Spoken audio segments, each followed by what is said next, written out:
কার্যক্রম সেটি আমরা শুরু করছি। আমরা পরিচালনার জন্য আমাদের যারা নির্বাচন অফিসার মহোদয় রয়েছেন আমরা এবং সবাইকে এখানে উপস্থিত হয়েছেন এই জন্য নির্বাচন ধন্যবাদ জানিয়ে আমি আমার বক্তব্য শেষ করতেছি। আসসালামু আলাইকুম।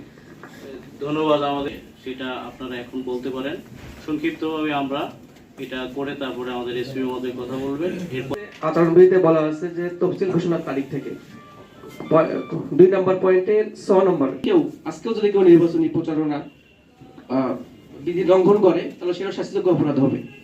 এই ভোটের পরে 13ই ফেব্রুয়ারিও নির্বাচন পূর্ব সময় হতে পারে, যেমন যদি আপনার গেজেট প্রকাশ না হয়। আগামী 12ই ফেব্রুয়ারি যে ত্রয়োদশ জাতীয় সংসদ নির্বাচন অনুষ্ঠিত হবে, সবাই যাতে সৌহার্দ্যপূর্ণভাবে নির্বাচনী এই প্রক্রিয়ার সময় ওই নির্দোষ ব্যক্তিদেরকে প্রশাসন থেকে যেন কোনো প্রকার হয়রানিমূলক কিছু না করা হয়, এটা দেখতে হবে।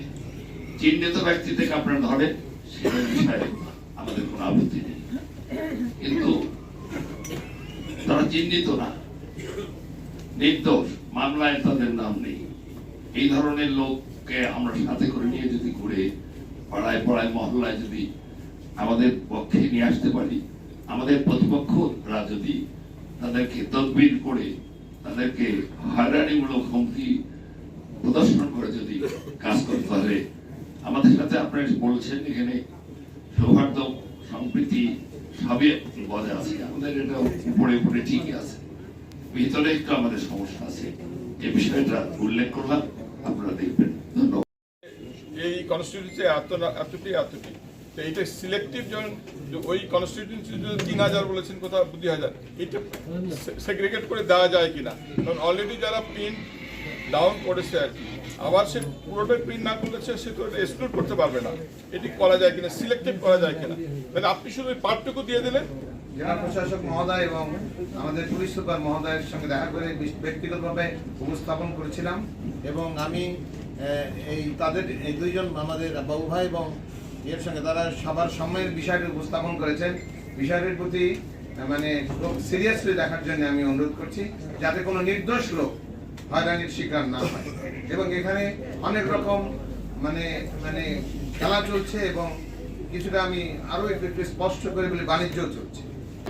তাদের বিরুদ্ধে মামলা নেই, স্পেসিফিক মামলা নেই, তাদেরকে হয়রানি না করার জন্য আমি আপনাদের সবার কাছে এসপি সাহেবের কাছে অনুরোধ রাখছি যে ব্যাপারটা আপনার দেখার জন্য, অহেতুক কাউকে হয়রানি করার জন্য বা কাগজ ধরে নিয়ে যায় ওই কিন্তু একটা মামলায় না দেওয়ার জন্য আমরা গাইবান্ধা সদর আসলে যদি ডিসি মহোদয়ের অফিসের সামনে 5টা বাইক আসে 7 ডেসিবেল নিয়ন্ত্রণ করতে না পারে, তাহলে অফিসের অবস্থা কি হবে, জনগণের অবস্থা কি হবে? যে 2টা থেকে 8টা এই জায়গাটা বিধিবিধান আছে, এই জায়গাটা যদি কেউ ব্যত্যয় ঘটায় সেইটা কিন্তু বিধিবিধানের বাইরে যাবে, সেটাও আমাদেরকে সকলকে বিশেষ করে আপনারা যারা দায়িত্বে আছেন এটা দেখবেন।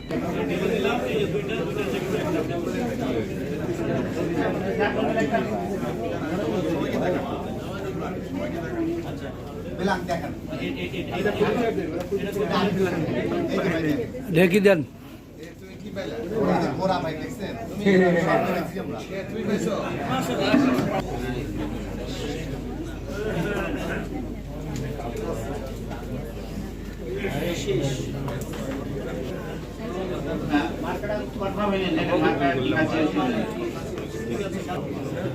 সালমান আছে,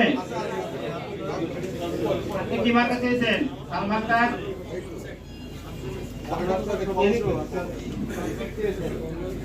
খরচ আছে 29-এর 1-1 স্বতন্ত্র আছে মুস্তফা মহসিন আমজনতার দল, আসেন আমজনতার দল।